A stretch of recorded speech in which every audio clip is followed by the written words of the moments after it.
The story of Pearl Harbor is usually told as a sudden lightning strike, a moment when the United States was caught sleeping, blindsided by a force it never saw coming. But inside the locked rooms of Washington, behind the polished doors of the Oval Office, and deep within the vaults of naval intelligence, a very different picture existed. Months before the morning that would live in infamy, President Franklin D. Roosevelt was already fighting a silent, invisible war, one that almost no American citizen knew existed.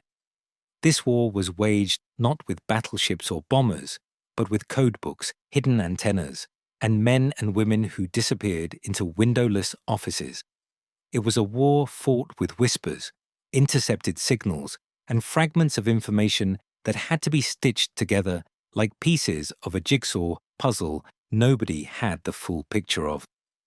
Before a single Japanese aircraft rose into the Hawaiian sky, Roosevelt's inner circle had already begun confronting a rising threat, one they could sense but not fully understand. By late 1940, the world had descended into chaos.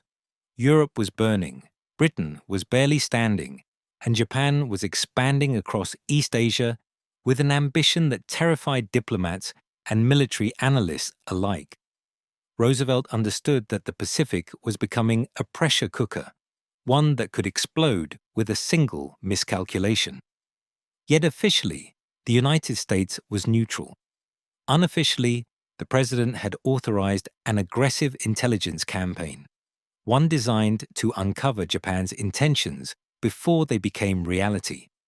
The heart of this hidden war was a program known only to a handful of people, a top-secret intelligence effort focused on intercepting and cracking Japan's encrypted communication. Each day, streams of coded messages flowed across the Pacific, carrying the decisions of admirals, diplomats, and strategists. And in a nondescript building in Washington, a small team of cryptanalysts was slowly learning how to read them. Roosevelt was briefed on the progress regularly, often in late-night meetings where files were slid across his desk with the care one might use for an explosive device. These meetings had no official record. Their contents were known only to those present, and the president, who understood better than most the power of information, recognized that the fate of the Pacific might rest not on ships or soldiers, but on whether American intelligence could stay one step ahead of a nation preparing for war. What the public did not know was that Roosevelt was already receiving fragments of Japan's internal communications months before Pearl Harbor, pieces of Tokyo's diplomatic instructions, shifts in Japanese naval posture, changes in encrypted phrase structures that suggested tension within their command hierarchy. None of it was clear. None of it was certain. But together, these fragments formed a shadow, a dark, growing outline of something approaching. Behind closed doors, the president and his closest advisors debated the meaning of each intercepted message. Was Japan preparing to negotiate, to threaten, to stall, or was it merely buying time?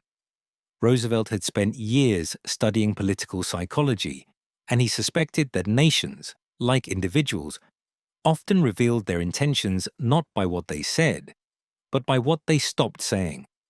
And by late 1941, Japan had gone unusually quiet. Washington's intelligence staff noticed it first. Certain codes that normally appeared with regularity vanished.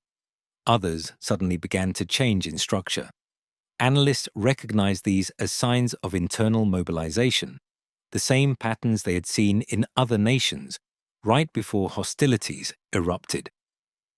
When Roosevelt was briefed on this development, he leaned back in his chair for several long seconds, saying nothing. He didn't have to. Everyone in the room understood what such silence meant. But intelligence is never perfect. It comes in fragments, riddles, and contradictions. Some messages hinted at negotiations. Others suggested confrontation. The Japanese ambassador in Washington continued attending diplomatic events, delivering reassurances with a calmness that now seemed almost rehearsed. And across the Pacific, Japan's military moved with deliberate ambiguity, concealing its intentions behind layers of coded transmissions. This was the world Roosevelt inhabited in the final months before Pearl Harbor, a world of shadows, half-truths, and secret communications, a world where one wrong interpretation could lead to disaster. And so he continued the hidden war, pushing American intelligence deeper into Japanese networks, authorizing riskier interceptions, and demanding analysis that increasingly resembled prophecy. He believed that if the United States could read Japan's mind before Japan made its move, then the nation might avoid catastrophe. What he didn't know, what no one in Washington knew, was that Japan, too, was preparing a silent war of its own, one that unfolded under the cover of secrecy so absolute that even many of its own commanders didn't know the full plan. The storm was building, the signals were shifting, and inside the Oval Office, Roosevelt watched the tension rise like a needle edging toward the red line.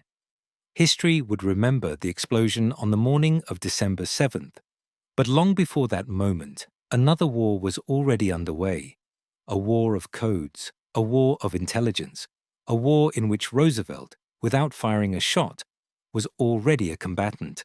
To understand Roosevelt's secret intelligence war, you must begin in a room that almost no one in America knew existed, an anonymous office inside the old munitions building in Washington, where a small group of obsessive cryptanalysts gathered every morning to fight an enemy they would never see. They were linguists, mathematicians, radio operators, and misfits who possessed an unusual gift, the ability to find meaning in patterns that seemed impossible to decipher. They called themselves simply the codebreakers, but their work would become part of an operation so classified that even the president seldom referred to it by name. It would later become known to history as magic. Magic was the key to reading Japan's diplomatic communications, a feat the world believed to be impossible.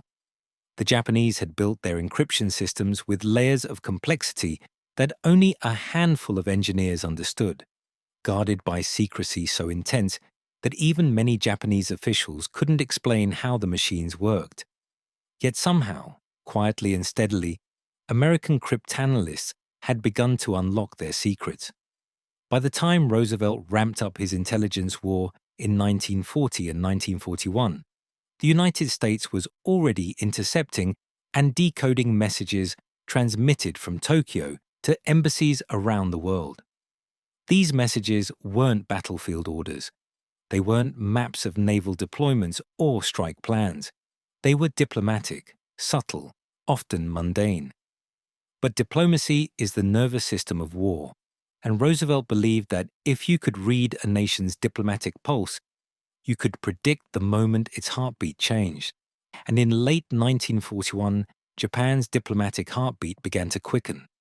Inside the code room, mornings began with the hum of radio intercepts being fed into paper machines, each strip of coded text falling like a thin ribbon of secrets waiting to be unraveled. Cryptanalysts leaned over tables scattered with pencils, ciphers, charts, and coffee-stained notebooks. Hours passed in silence, broken only by the scratch of lead on paper and the occasional exhale of a frustrated analyst realizing that a single misplaced digit could unravel an entire morning's work.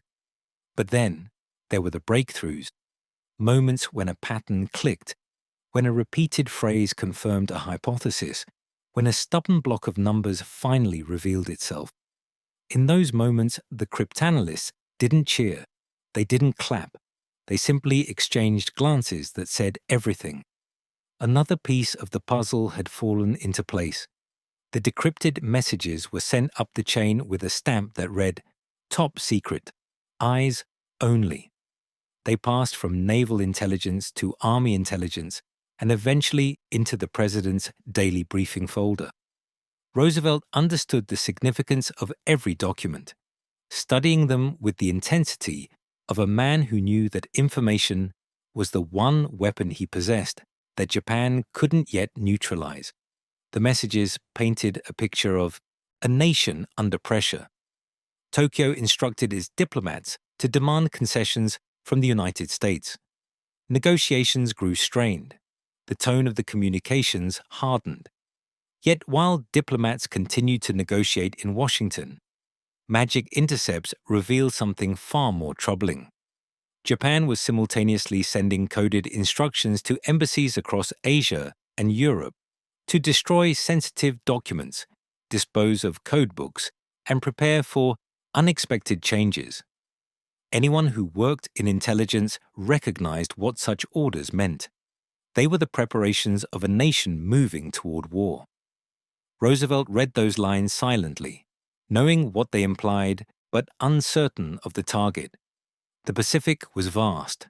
Japan had many enemies. The Philippines, Singapore, the Dutch East Indies, all possible flashpoints. Pearl Harbor, on the other hand, was considered unlikely, too distant, too fortified, too bold for a first strike. Yet the intercepts, taken together, suggested that something large, something coordinated was coming. Every day, more messages flowed in. Analysts noticed Japan requesting detailed information about American ship movements and harbor layout. They saw subtle shifts in the way Japanese operatives communicated. Less chatter, more encryption, an eerie tightening of procedures that signaled military discipline.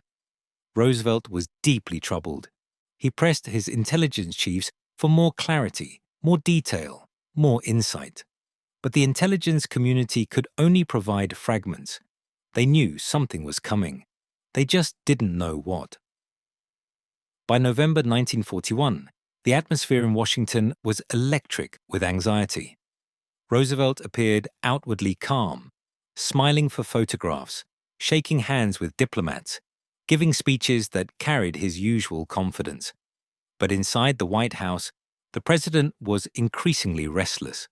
His nightly briefings grew longer, his questions sharper. He knew that the United States was running out of time. There was one message in particular that struck Roosevelt with unusual force. It was a long set of instructions sent from Tokyo to its embassy in Washington, divided into multiple parts. Analysts noticed that the Japanese were unusually careful about how many parts would be sent, exactly how they would be transmitted, and when they would be delivered. It was a deliberate, rehearsed structure, not the tone of diplomacy, but the tone of finality. Roosevelt read the decoded text slowly, sensing something concealed beneath the surface. The message instructed the ambassador to prepare for a moment when diplomatic relations might end abruptly. A chill fell over the room as Roosevelt put the document down. But even that message did not reveal the location or timing of the coming strike. The Japanese military kept its operational codes separate from diplomatic ones, and those encrypted messages, carried by naval units across thousands of miles, remained beyond American reach. Roosevelt had a picture frame, but not the photograph within it. He could see outlines, shapes, shadows, but not the final image. Still, he pressed ahead with his intelligence war. He ordered expanded intercept operations. He authorized surveillance on Japanese agents. He demanded real-time updates on every coded message entering the system. Churchill called Roosevelt a man who could hear danger before others saw it, and in the final weeks before December 1941, Roosevelt heard danger everywhere. And yet, even with all his efforts, the final piece remained missing. A piece hidden in the minds of a small group of Japanese naval officers who had sworn secrecy, entrusted with a plan so daring, so audacious, that it defied everything military analysts believed Japan was capable of. Roosevelt could feel the looming threat. He could sense the coming blow. But the one thing he needed most, the location of the hammer that was about to fall, remained locked away behind an unbroken code, While magic provided Roosevelt with glimpses into Japan's diplomatic mind, it was only one part of a broader intelligence net he quietly wove across the Pacific. Publicly, the United States remained a neutral nation. Privately, Roosevelt had begun constructing one of the most covert intelligence networks in American history. Long before the CIA existed, long before the word intelligence community had any formal meaning. The president knew that codes alone could not reveal Japan's intentions. He needed human sources, informants, undercover diplomats, naval observers, eyes and ears scattered across a vast ocean where every island could become a staging ground. And so, quietly and without public announcement, Roosevelt began activating a network of operatives who reported directly or indirectly to him. One of the most important nodes in this hidden web was a man the public had never heard of, a U.S. Navy intelligence officer stationed in Honolulu, who understood Japan in a way few Americans did. He listened not only to messages, but to absences, shifts in tone, changes in radio patterns, naval movements that suggested more through silence than through sound. His dispatches to Washington were cautious, almost understated, but the weight they carried grew heavier as 1941 drew closer to its end. Then there were the American diplomats scattered across Asia, consuls, attachés, and political observers whose job, officially, was to maintain relations with foreign governments. Unofficially, they became Roosevelt's frontline witnesses to Japan's ambitions. Reports came in from Shanghai, Manila, Hong Kong, and Batavia. Some were detailed analyses, others were quick observations scribbled in haste. But they all pointed to the same unsettling trend. Japan was positioning itself for a larger confrontation. But nothing alarmed Roosevelt more than the reports coming from Tokyo itself. The American ambassador in Japan, Joseph Grew, was a seasoned diplomat with a calmness that came only from decades of crisis. He had forged relationships with Japanese political figures, military leaders, and even members of the imperial court. Through formal channels and quiet whispers alike, Grew sensed the storm gathering. In early 1941, he sent a chilling cable to Washington reporting rumors circulating within diplomatic circles. Japan was contemplating a surprise attack on Pearl Harbor. The message was shocking, so shocking that some in Washington dismissed it as a misunderstanding or deliberate exaggeration from Japanese insiders. A strike on Hawaii seemed too bold, too risky, too far from Japan's sphere of influence. Analysts believed the Philippines or British territory in Southeast Asia were far more likely targets. Still, the cable was placed on Roosevelt's desk, and the president read it with uncharacteristic stillness.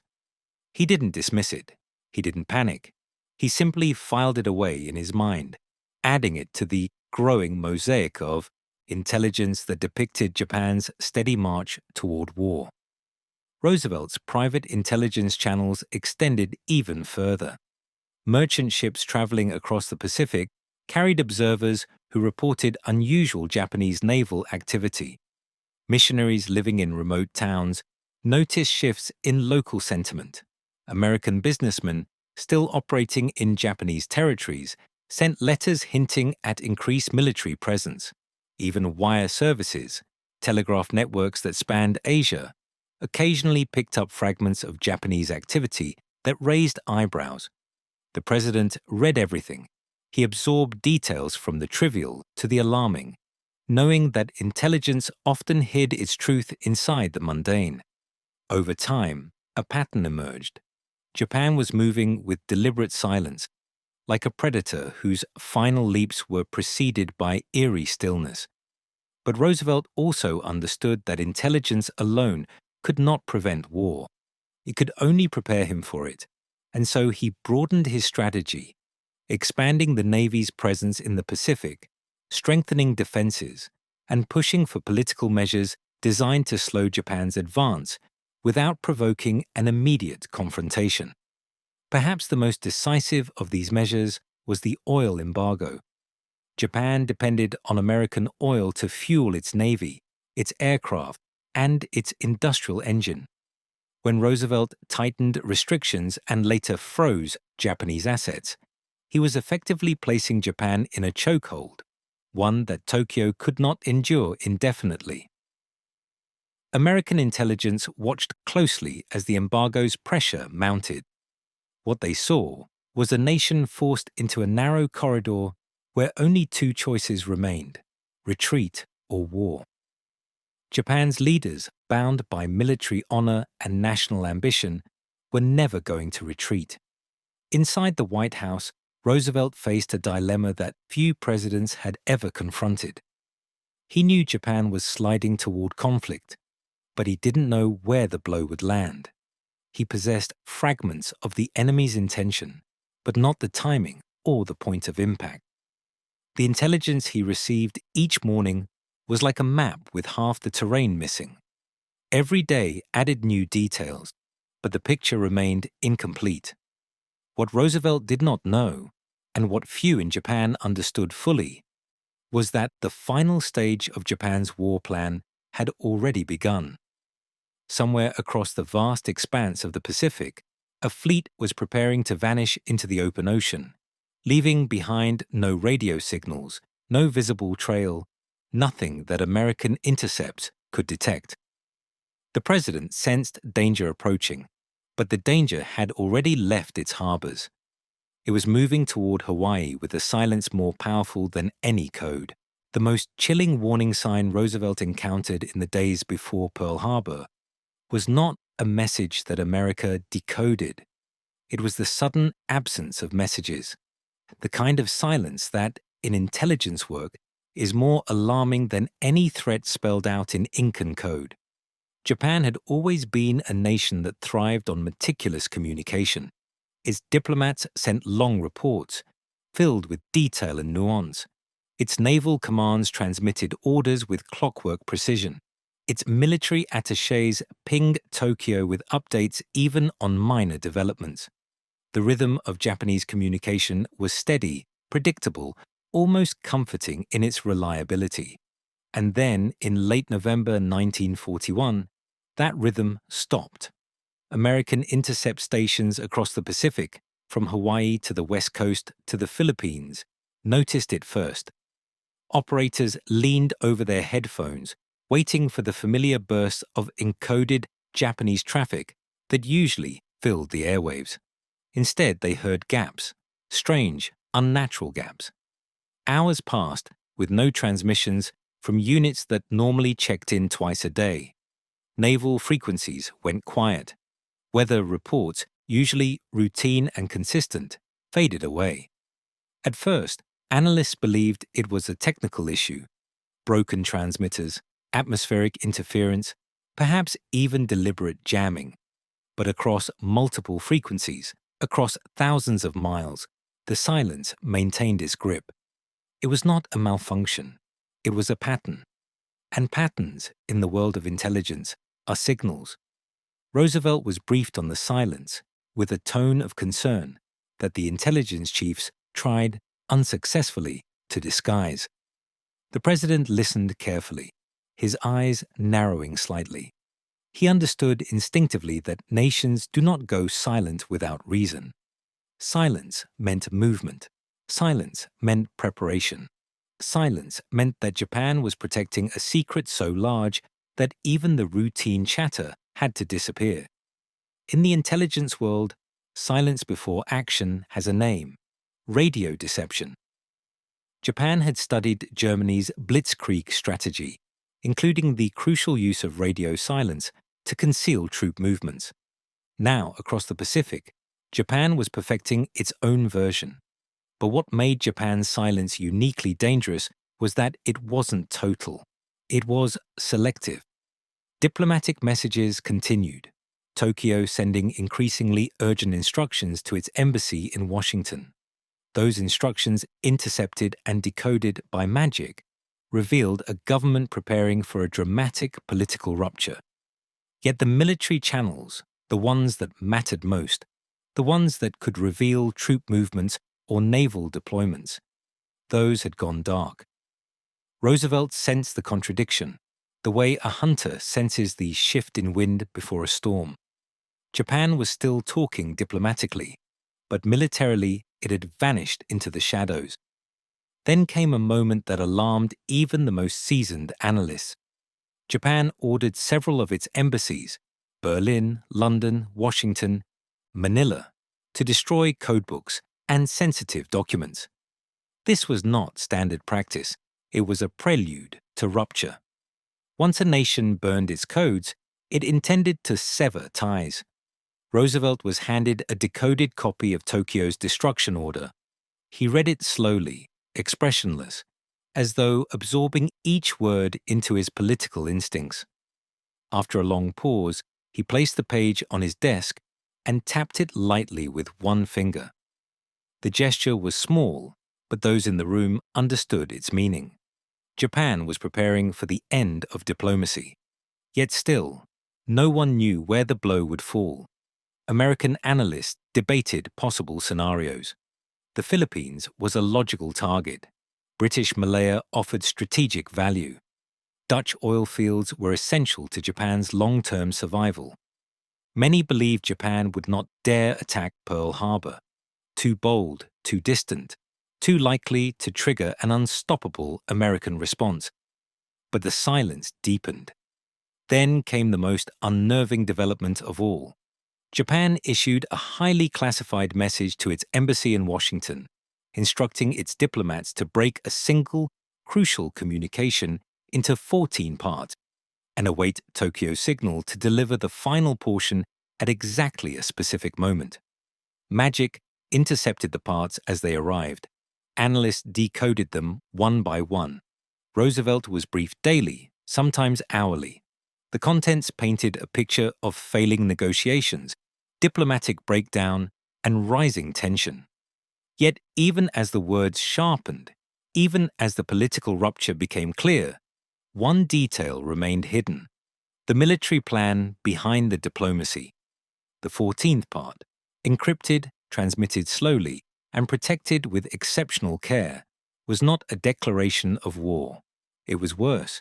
It was a notice to end negotiations, to sever relations, to close the window for peace. But even when that 14th message appeared, decoded by exhausted analysts in Washington, something was still missing. The message did not include a declaration. It did not include a target. It did not include a date. And yet, Roosevelt sensed that time had run out. He studied the decoded documents late into the night, long after advisors had gone home. The White House staff noticed he spent less time speaking, more time thinking, leaning back in his chair, eyes unfocused, as though trying to hear what Japan was not saying. The silence had become deafening, and halfway across the Pacific, beneath a cold December sky, 6 aircraft carriers moved through the water like ghosts, no radios, no lights, no signals, toward a place where no one in Washington truly expected them to go. Pearl Harbor lay unaware beneath the morning sun. The silence was almost over. On the night of December the 6th, 1941, Washington was unusually quiet. The city had settled into the crisp stillness of early winter, with lights glowing behind the tall windows of government buildings, where a few exhausted analysts continued their work. Inside a cramped decoding room, lit by desk lamps and humming with the sound of machines, 2 American cryptanalysts leaned over a message that had just come in from Tokyo. It was the long-awaited 14th part. For days, the magic intercepts had delivered fragments of a Japanese diplomatic message divided meticulously into 13 parts. Each section dripped with a tone of finality, frustration, and diplomatic exhaustion. Yet the full picture remained incomplete, as if Japan were carefully constructing a door and refusing to reveal what lay behind it. Everyone in American intelligence knew the 14th part carried the conclusion. The decisive moment when Japan would reveal its next move. But on that December evening, as the final segment of the message was decoded, the conclusion offered clarity and confusion in equal measure. It stated with cold formality that Japan had no option but to end negotiations with the United States. The message ended with a line that struck the analysts immediately. Tokyo instructed its ambassador to deliver the completed note to the US government at exactly 1 p.m. Washington time on the following day. The analysts looked at each other. Diplomatic precision of that kind was unusual. It meant Japan wanted the timing to be exact, not approximate. That was not the behavior of a nation seeking to delay confrontation. It was the behavior of a nation coordinating an action to coincide with a diplomatic break. A sinking realization washed over the room. Roosevelt was called urgently. The president sat at his desk inside the White House as the decoded message was read aloud to him. Over the years, Roosevelt had learned how to prevent emotion from showing on his face. But this time, the strain tightened the muscles around his jaw. He understood something that others in the room had not yet articulated.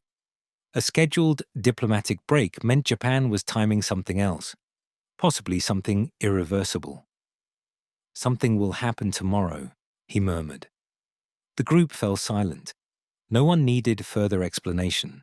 Something would happen, but no one knew where.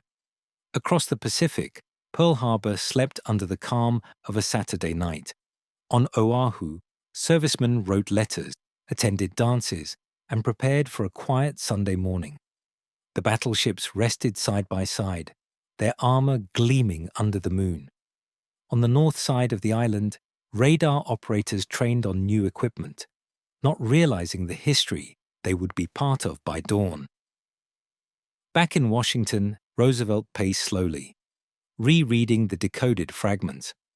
The more he studied the message, the more ominous it became. Japan wasn't declaring war.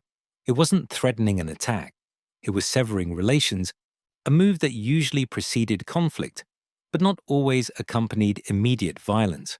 Still, the timing felt too precise, too rehearsed, too rigid. Roosevelt asked his military advisors for updates on Japan's naval fleet.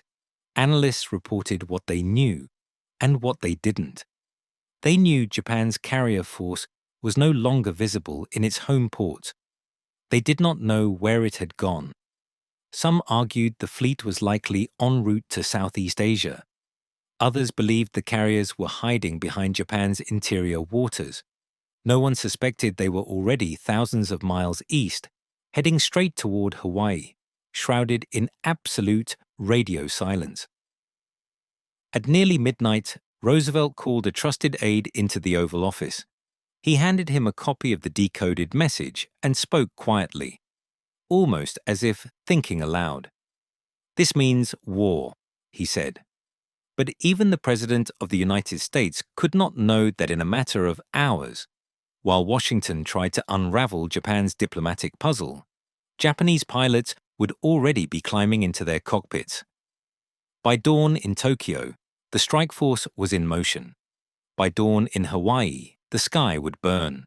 And yet, in the final hours before the attack, the truth was this: Roosevelt had more intelligence than any American leader in history before a war. Thousands of messages, patterns, warnings, clues. But without the key that unlocked Japan's naval code, he was navigating a dark ocean with a lantern, whose glow could only illuminate a few feet ahead. The 14-part message had confirmed everything and nothing.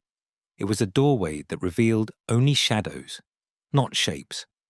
As Roosevelt prepared for sleep in the early morning hours of December 7th, he didn't know the final blow was already en route. The carriers had already reached their launch point. The planes were already fueled. The pilots already briefed. History was already in motion. As the sun rose slowly over Washington on the morning of December 7th, Roosevelt awoke with the weight of unease still pressing against his thoughts. The decoded message from Tokyo had carved a line across his mind that refused to fade. something would happen today. Something decisive. Something irreversible. But the blindness remained. He could sense the impact coming, but not its direction. In the quiet of the White House, aides moved through the hallways with the subdued energy of a Sunday morning. Church bells rang faintly across the city. Newspapers sat folded on breakfast tables with headlines about Europe, not the Pacific. Even the military's weekend shifts carried a sense of routine. The calmness in Washington stood in stark contrast to the invisible fuse burning across the ocean. Thousands of miles away, the Japanese strike force had already reached its position north of Oahu, hidden beneath a clouded morning sky. 6 aircraft carriers, Akagi, Kaga, Soryu, Hiryu, Shokaku, and Zukaku, rode the waves in a formation that felt almost ceremonial. On their decks, pilots tightened their flight goggles, performed last checks on their instruments, and scribbled brief letters to loved ones. Many believed they would not return. Others believed the mission would change the fate of the Japanese Empire forever. At 6 a.m. Hawaii time, the first wave lifted off the carriers, 183 aircraft rising into the dim light like dark arrows shot into the early morning sky. Bombers, torpedo planes, and fighters climbed through the wind toward Oahu, engines humming with the determination of an army that had rehearsed this moment for months in secrecy. Below them, the Pacific stretched endlessly quiet, as if holding its breath. Back in Washington, Roosevelt sat with his morning briefing, sipping coffee he barely tasted. Analysts updated him on overnight intercepts. More fragments, more diplomatic chatter, but nothing that revealed the target.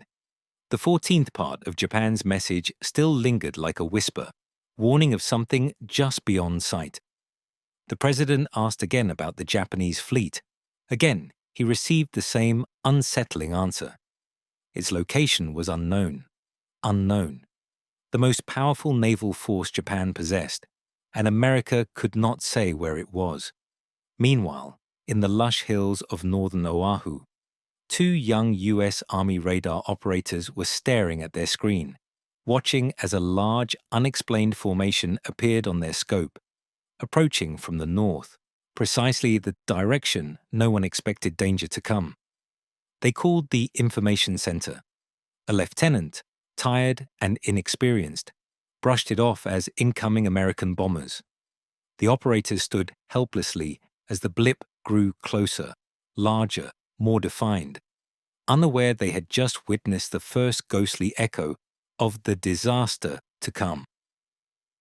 Inside the Japanese cockpits, pilots began to see the blue outline of Oahu emerging through the clouds.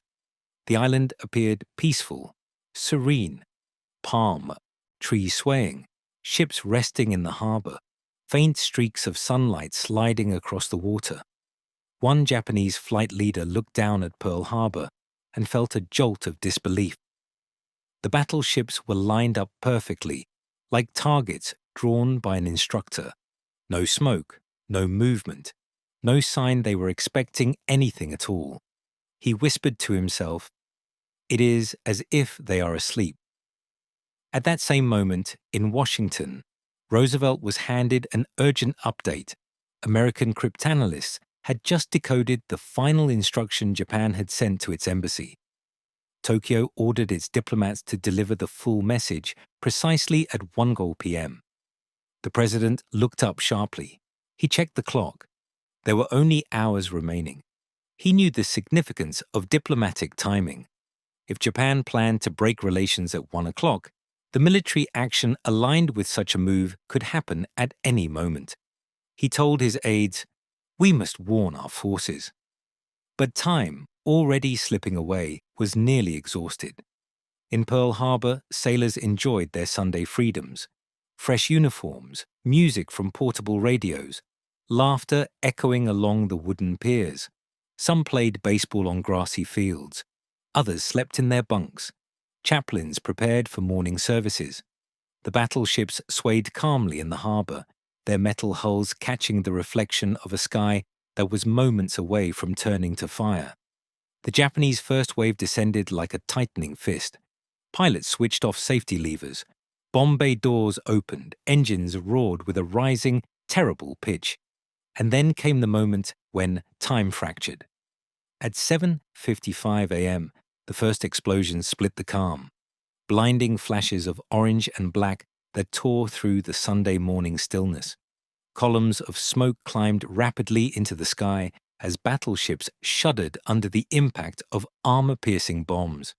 Torpedo planes swept low across the harbor, skimming the water with deadly precision before releasing their payloads into the hulls of ships that barely had time to sound alarms. Back in Washington, a phone rang inside the War Department. A voice, breathless, strained, shocked, delivered the first unthinkable report. Pearl Harbor is under attack. The message reached Roosevelt minutes later. The president closed his eyes briefly, not in disbelief, but in sorrow. The silence had spoken at last, and now the sky above Hawaii was filled with fire. Everything he had feared, everything he had sensed, had arrived, and the intelligence war that he had waged in the shadows would now erupt into a world war fought in the open. But before Roosevelt spoke to the nation, before he stepped into history with words that would echo for generations, he demanded one final report, a summary of the intelligence that preceded the attack. Not for blame, not for anger, but because he understood something few others yet realized. The story of Pearl Harbor was not just the story of an attack. It was the story of a hidden war fought long before the first bomb fell. In the hours immediately following the attack, Washington transformed from a city of quiet Sunday routines into a hive of frantic motion. Telephones rang without pause. Couriers sprinted through corridors clutching sealed envelopes. Military attachés and intelligence officers were summoned from homes, churches, and weekend gatherings. The shockwave that had torn through Pearl Harbor now rippled across the capital, tightening around the heart of the government like a steel band. Inside the White House, Roosevelt demanded every scrap of intelligence available, every intercept, every decoded fragment, every report that Washington had gathered in the days, weeks, and months leading up to the strike. He wasn't searching for excuses. He was searching for understanding. The president had known conflict was coming, but the brutality of the attack, the scale of devastation, and the precision with which Japan had executed its plan struck him with a force deeper than anger. This was the result of a rival intelligence apparatus that had moved with perfect discipline, hiding itself in silence until the very last moment.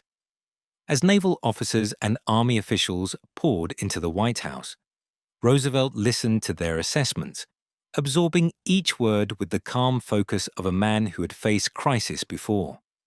Reports from Hawaii were incomplete, fragmented, chaotic. Battleships were burning, airfields destroyed, casualties rising by the minute, communication lines cracking under the strain of incoming messages. No one yet knew the full extent of the devastation. What Roosevelt did know, and what he revealed to only a handful of trusted advisors, was that America had come closer to detecting the attack than most people in the government realized. There had been warnings, patterns, signals hidden inside the intelligence web he had woven. The silence Japan created had been deliberate and almost perfect, but not entirely invisible. The fragments now formed a mosaic he could finally see clearly, although it was far too late to change what had happened. The president opened his folder of magic intercepts. The 14-part message lay atop the stack, its words now illuminated by hindsight in a way that was painfully obvious. Diplomatic severance, precise timing, strict delivery instructions, even the order to burn codebooks. These actions, when pieced together in retrospect, painted a portrait of a nation preparing for a military blow far more devastating than anyone had dared to imagine. Yet at the time, the pieces had been isolated islands of information in a wide ocean of uncertainty. Roosevelt stared at the documents, his hand steady despite the enormity of what had unfolded. He knew that blame would come. Debates, questions, accusations, political storms. But none of that mattered in this moment. What mattered were the next steps, the choices that would shape the fate of the nation and define his presidency. He called for a map of the Pacific, spreading it across his desk as naval officers gathered around. Their voices overlapped with urgency. Concerns about Guam, the Philippines, Wake Island, Midway. Japan had struck Hawaii, but the attack was not the end. It was the beginning of something broader, a campaign that could stretch across half the globe. The naval officers feared that Japan's fleet might still be operating near Hawaii, ready for a second strike. Roosevelt listened quietly, then asked a question that caught the room off guard. What is the status of their carriers? No one answered immediately. The most feared vessels in Japan's arsenal remained unaccounted for. Even after the attack, their exact positions were unknown. Radio silence continued to shield them. Roosevelt felt the weight of that uncertainty settle over the room like a cold fog.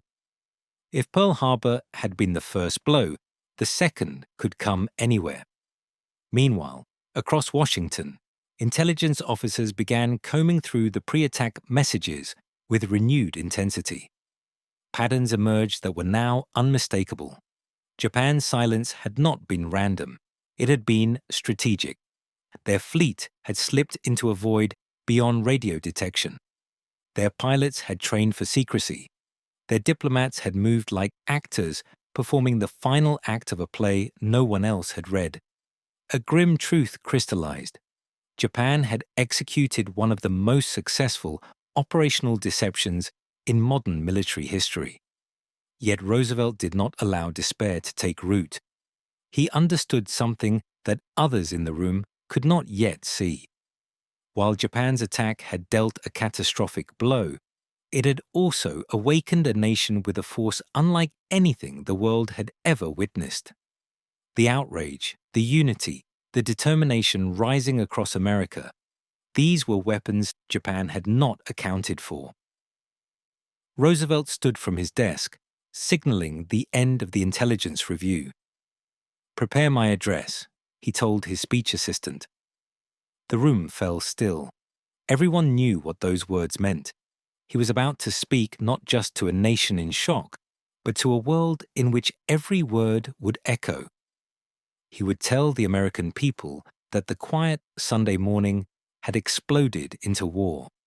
He would reveal the betrayal of diplomacy, the sudden storm of violence, the attack that had torn through the Pacific. But before he walked into the chamber of Congress, before he delivered the words that would define December 7th for generations, Roosevelt paused in the hallway outside the Oval Office. He looked back at the intelligence files one last time. Magic intercepts, diplomatic messages, warnings from far corners of the Pacific, fragments of a puzzle that had been impossible to assemble in time. And in that moment, he understood the tragedy with crystalline clarity. The hidden war he had fought in the shadows had ended. The real war, vast, merciless, global, had begun. On the morning of December 8th, Washington was unrecognizable. The city that had once moved at the pace of politics now vibrated with the urgency of war. Sentries stood at every gate. Secretaries hurried through corridors with ash-colored faces. Military officers filled the capital's marble halls like soldiers preparing for battle. The world had shifted overnight, and everyone could feel the gravity of the moment pressing down on the nation's capital. Inside a quiet room of the White House, Roosevelt sat alone with a typewritten draft of the speech he was about to deliver to Congress. He read the first line aloud to himself, tasting the weight of the words. Yesterday, December 7th, 1941. A date which will live in infamy. He paused. The word infamy echoed off the walls. He nodded slowly. It was the only word that captured the truth of what had happened. His pen circled the line. He adjusted phrasing with the meticulous touch of a man who understood the power of language, inserting force where force was needed, restraint where history demanded clarity. Outside the room, Roosevelt's advisers waited anxiously, whispering among themselves. Some debated military strategy. Others reviewed troop deployments. But all knew one thing. When Roosevelt stepped before Congress, he would be doing more than asking for a declaration of war. He would be uniting a fractured nation with a single voice, a voice shaped by the secret intelligence war he had fought for months in silence. As he prepared to leave the room, Roosevelt took one final moment to steady himself. He felt the weight of responsibility, the sorrow for the lives lost in Hawaii, and the cold, unyielding resolve rising within him. This was not just a speech. It was an entry point into a war that would change the world. Across the city, crowds gathered around radios. People in shops, diners, apartments, military barracks. Housewives held cups of coffee with trembling hands. Soldiers stood rigid in formation. Children clung to parents, sensing the tension even if they didn't understand it. Across America, millions held their breath. Roosevelt entered the motorcade, the cold December air brushing against his face as he was wheeled toward the Capitol. The streets were lined with guards whose rifles gleamed under the pale winter sun. The Capitol dome rose before him, a monument that had seen civil war, economic collapse, and political upheaval. But never an attack so sudden, so devastating, that it left the nation stunned in collective disbelief. Inside the House chamber, every seat was filled. Senators and representatives packed the aisles. Diplomats crowded the rear galleries. Reporters readied their notebooks. No one spoke in anything above a whisper. The chamber, normally a place of debate and discord, now felt like a sanctuary awaiting a verdict. Roosevelt was wheeled to the podium. As he approached the microphone, the chamber fell silent, so silent that the faint hum of electrical wiring seemed painfully loud. And then, with deliberate calm, he began to speak. Yesterday, December 7th, 1941, a date which will live in infamy. The words struck the crowd like a physical force. Roosevelt's voice, though shaped by illness, carried a strength that filled the entire chamber. He recounted the attack with precision, describing the treachery of Japan's false diplomacy, the brutality inflicted on American forces, the casualties that continued to rise by the hour. His tone was not angry, it was resolute, controlled, cold with purpose. He explained that the United States had been the victim of an unprovoked assault, not just on its territory, but on its sense of security, on its honor, on the very fabric of peace. He reminded the nation that while the bombs had fallen in Hawaii, the consequences would reach every American household. But beneath the solemnity, there was something else, a conviction forged during the weeks he had spent studying Japan's secret communications. Roosevelt had seen the shadows forming long before the attack. He had sensed the tension, the deception, the gathering storm. Now, with the world listening, he channeled everything he had learned into a message designed not just to recount the past, but to shape the future. He ended with a promise, spoken with absolute certainty. Hostilities exist. There is no blinking at the fact that our people, our territory, and our interests are in grave danger. With confidence in our armed forces, with the unbounding determination of our people, we will gain the inevitable triumph. So help us God. Silence followed, a heartbeat, maybe two. Then the chamber erupted into applause, raw, thunderous, overwhelming. Members of Congress rose to their feet in unison. faces flushed with emotion, fists clenched in determination. The United States, once divided by politics, isolationism, and economic hardship, now stood united under the weight of Roosevelt's words. Within minutes, the vote for a declaration of war passed almost unanimously. Across America, radios crackled with Roosevelt's voice, and millions felt the same surge of unity. Men who had never considered joining the military rushed to recruitment stations. Families gathered around kitchen tables, understanding that life had changed forever. Yet even as Roosevelt accepted the nation's resolve, even as public anger and grief fueled the coming war effort, he remained haunted by one truth. He had seen the warning signs. His secret intelligence war had revealed shadows, fragments, hints of catastrophe. But the final crucial piece, the naval code that would have pointed directly to Pearl Harbor, remained locked behind Japan's unbroken encryption. History would wrestle with that question for decades. Could the attack have been foreseen? Could the pieces have been assembled sooner? Could the tragedy have been prevented? Roosevelt knew the answer was not simple. The story people would tell for generations began with the explosions at Pearl Harbor. But the story he had lived began long before that, in the secret corridors of intelligence, in whispers carried by coded messages, in a silence that hid an empire's intent. The hidden war had ended. Now the World War had begun. In the days after Roosevelt's address, as America mobilized with a fury no enemy had anticipated, another battle unfolded quietly behind the closed doors of Washington's intelligence rooms. It was not a battle of guns or ships, but of memory, of analysis, of painful reflection.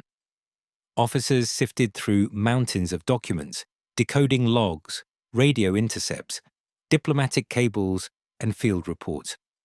The task was relentless: reconstruct the unseen picture of Japan's intentions and determine how close the United States had come to uncovering the truth before the bombs fell.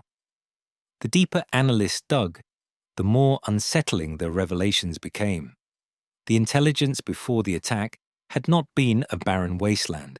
It had been a landscape littered with clues, some small, some striking, some so direct in hindsight that they seemed like warnings shouted across the ocean. But intelligence is rarely a clear path. It is a field of noise, cluttered with contradictions, false leads, and overlapping signals. Only after catastrophe does the pattern reveal itself with cruel clarity. Now, with Pearl Harbor smoldering, Washington's analysts could finally see the mosaic Roosevelt had sensed, but never fully grasped.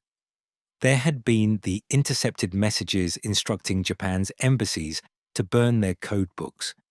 That alone was the kind of action a nation only undertakes when preparing for the end of diplomacy.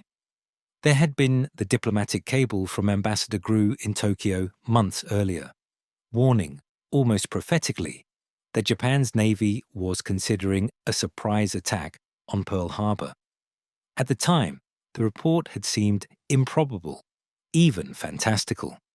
Now it felt like a glimpse into a future no one had been ready to confront.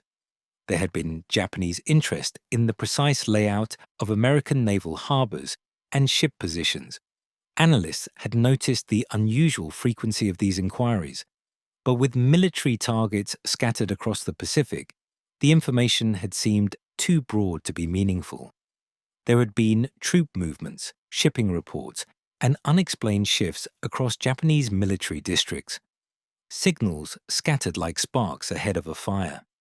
And then there had been the silence.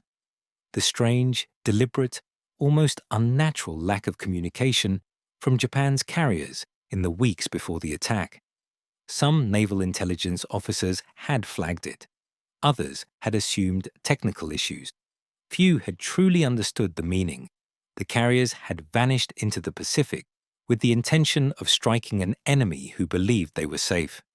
Now, in the aftermath, all the signs aligned with brutal coherence. But as the months passed and the investigations deepened, one reality stood above the rest. The United States had cracked the Japanese diplomatic code, but it had not cracked the naval code, the one that would have revealed the movements of the fleet and the location of the carriers. Without that key, the intelligence officers were like detectives, reading the letters of a criminal while blind to the weapon he carried. Roosevelt understood this distinction intuitively. For years, he had studied intelligence, diplomacy, psychology. He knew the limits of espionage, but the public did not.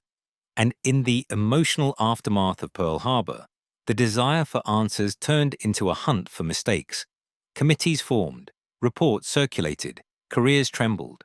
Roosevelt shielded his intelligence chiefs as best he could, aware that the men who had worked tirelessly decoding thousands of Japanese messages had been fighting an impossible battle without the tools needed for certainty.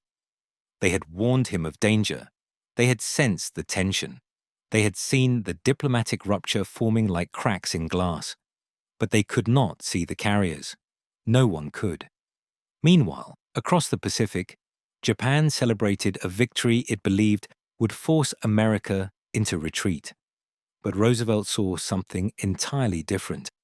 As he studied the intelligence trail, he recognized that Japan had won only the opening strike. Its plan had relied on surprise, not on sustained supremacy.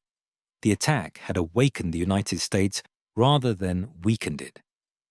In intelligence circles, the term for this shift was blowback, the unintended consequence of a successful operation. Japan had struck swiftly, but by doing so, it had revealed its hand, its capabilities, and its resolve. Roosevelt knew that America's industrial might, once fully ignited, would become a force Japan could not hope to match. Still, the president remained deeply committed to understanding the intelligence failures.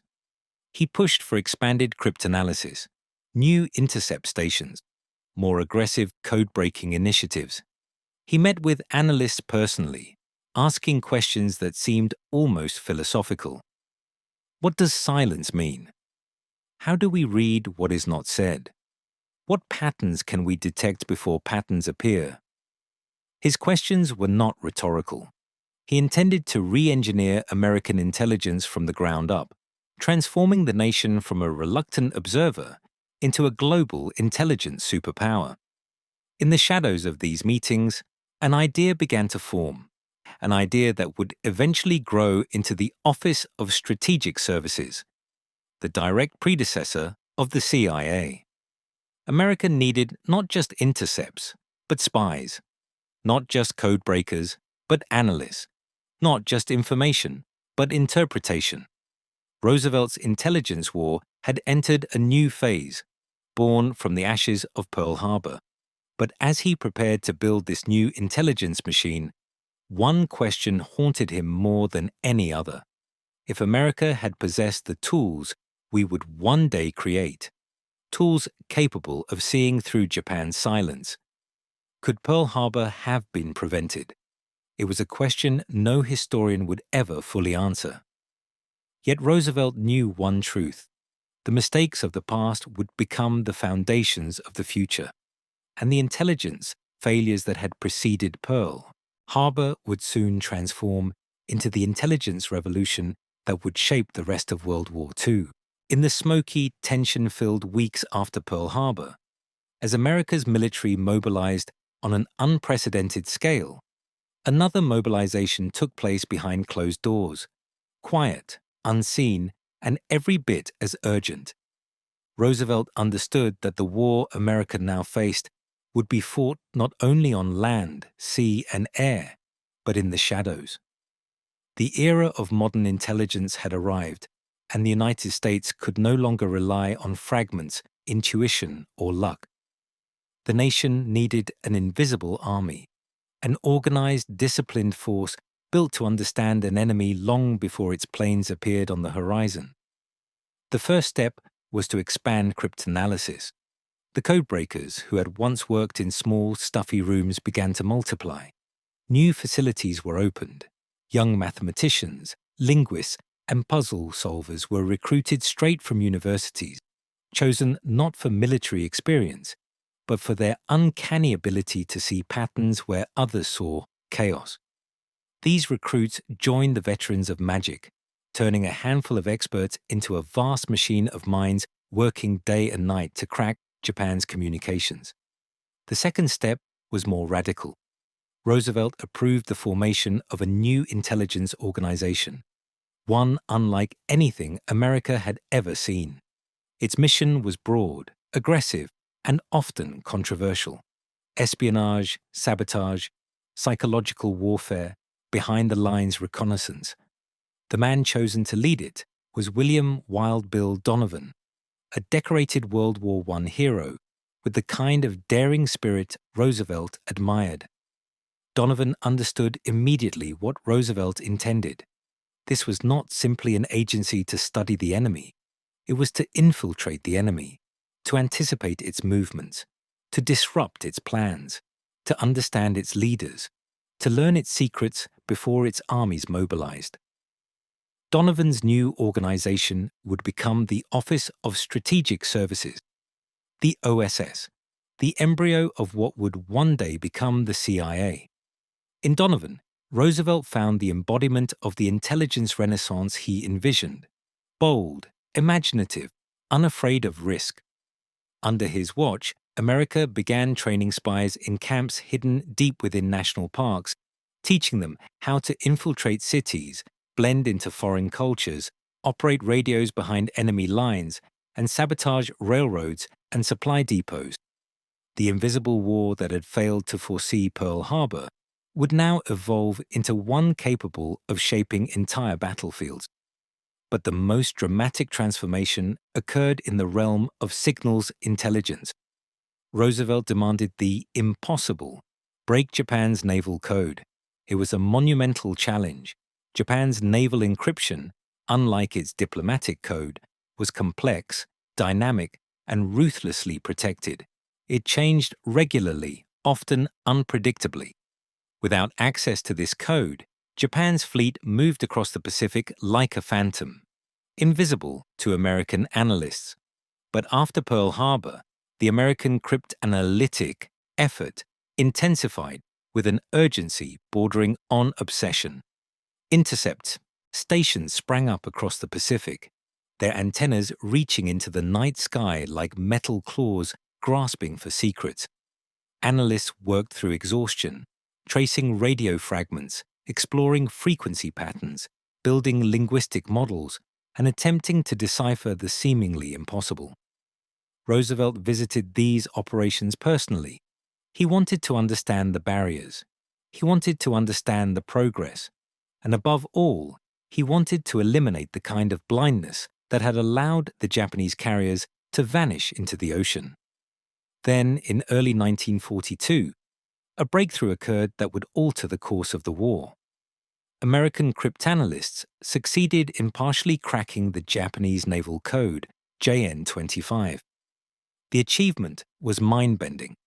For the first time, they had a window into Japan's military communications, a way to track movements, intercept plans, and predict strategies. It wasn't perfect, it wasn't complete, but it was enough. The invisible war Roosevelt had begun before Pearl Harbor, the war fought in secrecy, in shadows, in silence, was finally turning in America's favor.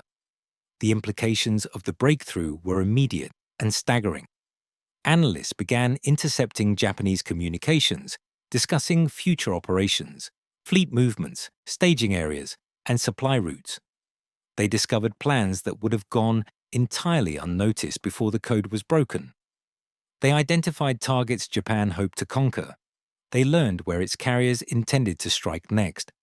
And one of those intercepted messages revealed an operation the Japanese believed would cripple America's ability to fight in the Pacific, a place identified simply by a code designation, AF.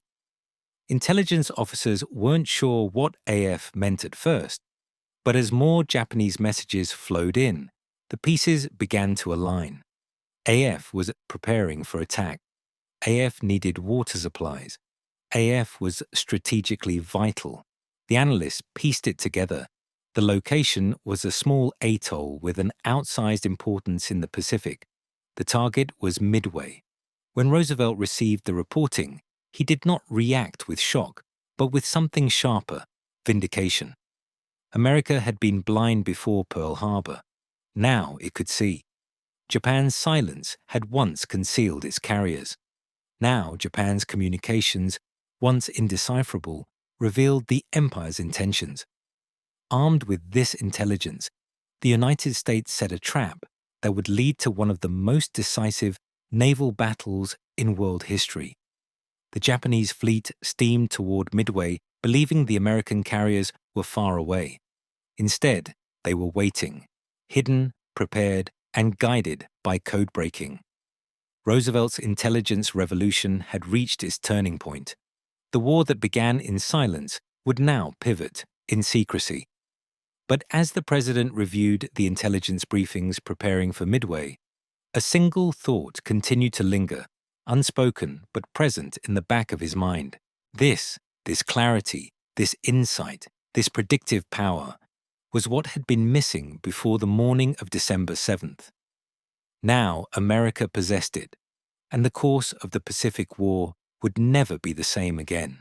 By the spring of 1942, the grief of Pearl Harbor was still raw, but America's intelligence machine, reborn from the ashes, was finally beginning to reveal its true power. Every morning, Roosevelt received briefings that were no longer vague, fragmented, or clouded with uncertainty. Cryptanalysis had evolved from a desperate act of wartime necessity into a sharpened instrument of strategy. The day Japan's naval code cracked, the Pacific War shifted from a battlefield of surprise to a battlefield of insight. Roosevelt understood the significance of this shift better than anyone. The difference between knowing and not knowing was the difference between catastrophe and victory. Pearl Harbor had been the cost of blindness. Midway would become the reward of clarity.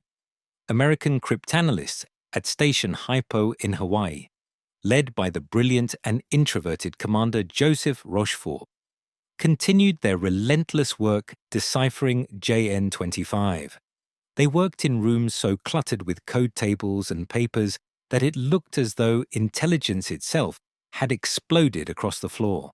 For weeks, they traced sequences, dissected patterns, and wrestled with the evolving ciphers that Japan believed were impenetrable. But the Japanese High Command had made a critical mistake. They underestimated the United States' ability to adapt.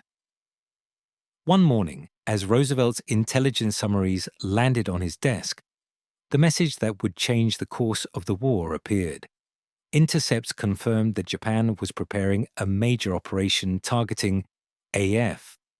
The same coded designation analysts had begun to suspect meant Midway. The Japanese believed they were luring the American fleet into a trap. What they did not know was that America had already deciphered the script. Roosevelt read the report quietly. When he finished, he placed his glasses down and leaned back, absorbing the magnitude of what this meant. Japan's era of strategic invisibility was over. The empire that had moved through the Pacific like a phantom now found itself trapped beneath the gaze of an expanding American intelligence apparatus. But Roosevelt didn't just want confirmation. He wanted certainty. Station Hypo devised a plan so audacious that it bordered on theatrical intelligence warfare. They instructed Midway to transmit a plain language message, a fake distress report, that the island's water supply had failed. Hours later, Japanese intercepts reported that AF is short on water. That was the confirmation Roosevelt needed. At last, the United States knew exactly where Japan planned to strike. He approved the next moves without hesitation. While Japan's fleet steamed toward Midway with confidence rooted in deception and miscalculation, the United States sent its carriers, Enterprise, Hornet, and the patched but determined Yorktown, into the open sea. But they weren't moving blindly. They were navigating with intelligence as their compass. Roosevelt didn't command the fleet directly, but in the quiet of the Oval Office, he felt the war's momentum shifting under his feet. The coming battle was more than a military engagement. It was a duel of intelligence networks. Japan still believed it held the advantage of surprise. But surprise, once lost, becomes a weakness. The Japanese commanders had no idea the Americans knew the date of the attack. They had no idea America knew the target. They had no idea their encrypted communications were being read. The invisible war Roosevelt had started before Pearl Harbor, painstaking, frustrating, often filled with failure, was finally about to deliver its decisive victory. As the two fleets closed in on each other, the Pacific Ocean stretched endlessly between them, a silent arena where fate waited to be decided. Thousands of miles away, Roosevelt waited too, not with fear, but with the measured resolve of a man who had witnessed both the cost of ignorance and the power of intelligence. He understood what Midway represented. It was the first time America would fight a major battle with foreknowledge rather than uncertainty. It was the first time Japan would fight without the shield of secrecy. As the battle began, American pilots launched from their carriers with the rising sun behind them, engines roaring as they soared into the vast blue expanse. In the chaos that followed, bombs fell, flames erupted, and carriers burned. The Akagi, Kaga, Soryu, and later the Hiryu, all victims of the same intelligence failure that had once blinded the United States. By the end of the battle, Japan's naval supremacy was shattered. 4 of its frontline carriers, veterans of Pearl Harbor, were gone. Its pilot corps had suffered irreparable losses. The Empire's forward momentum halted in a single, decisive stroke. In Washington, when the outcome reached Roosevelt, he closed the briefing folder slowly, not with celebration, not with triumph, but with a deep, quiet acknowledgement of what the victory truly meant. The war had turned, not through luck, not through chance, but through intelligence. The invisible army he had built, one that had failed to stop Pearl Harbor, had now prevented a second catastrophe and delivered the most important victory in the early Pacific War. But Roosevelt also understood the truth behind the triumph. Victories are fragile. Intelligence is fleeting. Codes evolved. Secrets died. The enemy adapted. The invisible war was far from over. If America hoped to win the global conflict erupting across continents, it would need to refine, strengthen, and expand the intelligence machine that had given it this narrow but vital edge. The lessons of silence, deception, and interception would shape every battle to come. And Roosevelt, even in the afterglow of Midway, knew something few men dared admit. The war that began with a catastrophic intelligence failure would ultimately be won by the intelligence revolution it created. After Midway, the atmosphere inside the White House shifted in a way that was almost palpable. The dread that had haunted the weeks after Pearl Harbor began to loosen its grip, replaced not by complacency, but by clarity. Roosevelt, who had once navigated the Pacific with only fragments and shadows, now saw the war unfolding through a lens sharpened by intelligence. He understood the enemy's patterns, the vulnerabilities in its communication system, and the power of knowing a nation's intentions before its armies moved. The president turned his attention to building an intelligence apparatus worthy of a global war. If Pearl Harbor exposed America's blindness, Midway proved its capacity for vision, and Roosevelt intended to widen that vision until no enemy could hide behind silence again. The first expansion came in the form of raw interception. New listening posts erupted across the Pacific, on small islands, in naval outposts, in hidden stations tucked into mountainsides. Antennas rose like skeletal fingers reaching into the sky, hungry for signals. Every message Japan transmitted, every routine report, every weather forecast, every encrypted order, America wanted it. The ocean of noise that had once overwhelmed analysts was now fuel. Teams of cryptanalysts, radio operators, mathematicians, and linguists worked in shifts that blurred the boundaries of day and night.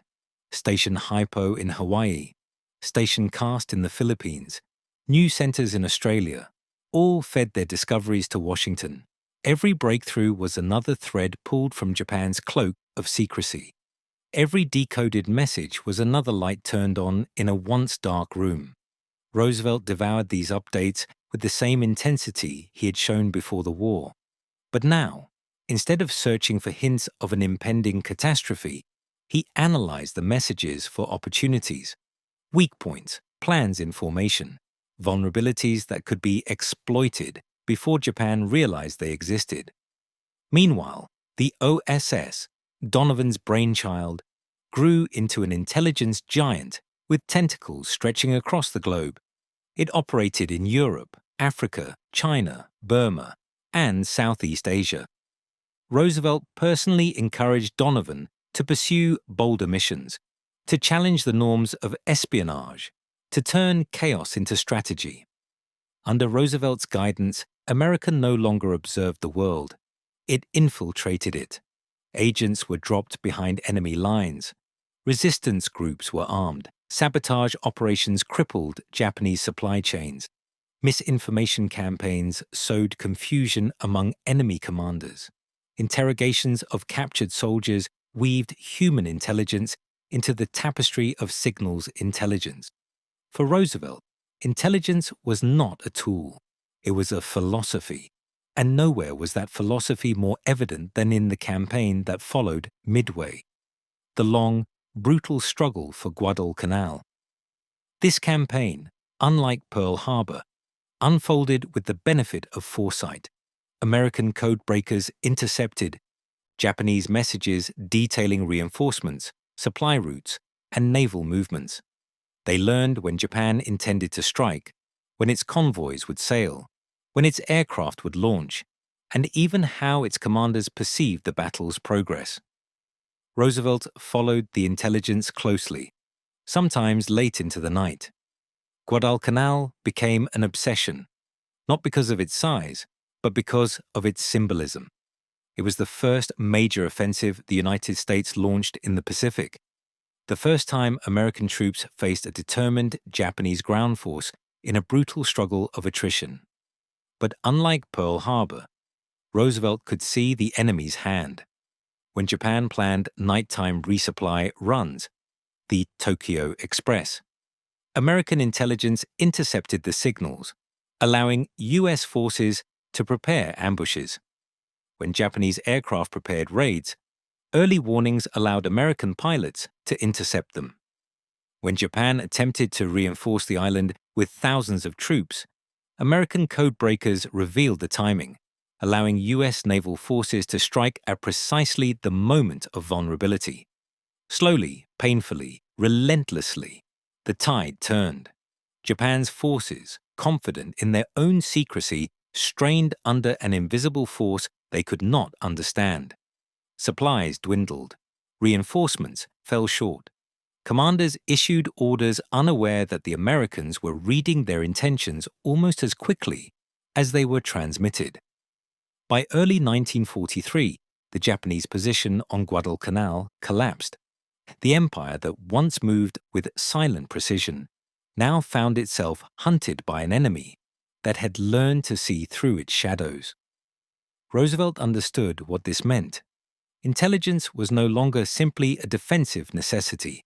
It was an offensive weapon, one capable of altering battles before they began. In meetings with his advisors, Roosevelt asked a question that revealed the evolution of his thinking. Where can intelligence strike next? Not where the Navy could strike, not where the Army could advance, where intelligence could strike. Because Roosevelt now believed a simple, transformative truth. If America could see the future movements of its enemy, it could shape the future of the war. The president, who once fought a hidden war alone, now commanded an invisible army that stretched across thousands of miles and hundreds of fronts, an army far more powerful than anything Japan had anticipated. And yet, Roosevelt also knew the most dangerous battles still lay ahead. The empire was wounded, not defeated. The shadows remained vast, and in the silence Japan increasingly struggled to maintain. He sensed the stirrings of something far more desperate. Despite its losses, the Japanese empire did not retreat quietly into the Pacific. As 1943 unfolded, Roosevelt watched through the lens of intelligence as Japan adapted, improvised, and hardened. What had once been a nation expanding with momentum was now fighting with desperation. Yet desperation, Roosevelt knew, could be even more dangerous than power. Japan understood that American codebreakers had gained a devastating advantage. Its commanders no longer trusted the reliability of their once invincible encryption. Messages grew shorter, more cryptic, more deliberately fragmented. Transmission schedules became erratic. Naval movements were masked behind layers of misdirection. The empire attempted to return to the silence that had concealed its carriers before Pearl Harbor. But war had changed. The ocean was no longer a hiding place.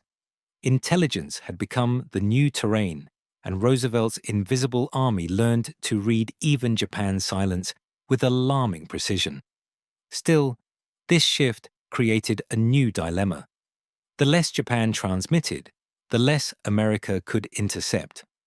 The codebreakers found themselves staring into voids where messages used to be. The same chilling quiet that preceded Pearl Harbor occasionally returned, stirring old fears and forcing analysts to ask the question that had haunted them once before. What were they planning? Roosevelt sensed the shift. In his daily briefings, the patterns were unmistakable.